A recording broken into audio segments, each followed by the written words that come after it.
He talked about ISIS twice in the speech. He talked about child care 7 times.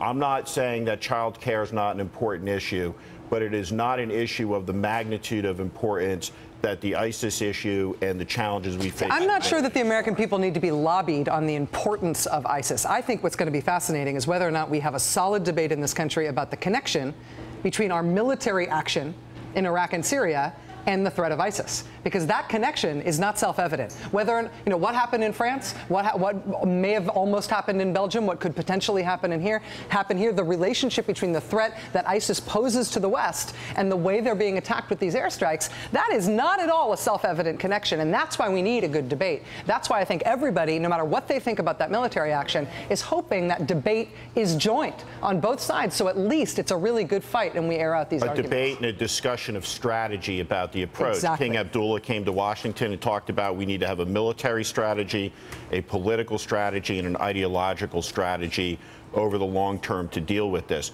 When you look at great wartime communications, maybe none better than Churchill's speech to the British people after the massive military defeat at Dunkirk, it involves a reckoning of reality where a great leader talks to the American people honestly, unequivocally, and unwaveringly about what the country faces, and I think he fell short in that mark tonight. Let me just be clear, and precisely on that score, the reality is we face nothing on the scope of World War II. We face nothing on the threat on the size of the Nazis or even the Soviet Empire. I mean, to me, this was a very strategic choice taken by this administration in the rhetoric with how they deal with what used to be called the global war on terror, which is not to give it the kind of primacy that it gets in cable news, that it has gotten in the press, to not allow ISIS, with slickly produced videos of murder of the most atrocious and horrific kind that are designed to provoke the U.S. into overreaction, to allow them to dictate the terms of the scope of the size of the threat that we face, because they want us to believe in all of their actions, to announce to the world that they are world historical actors precisely on the scope,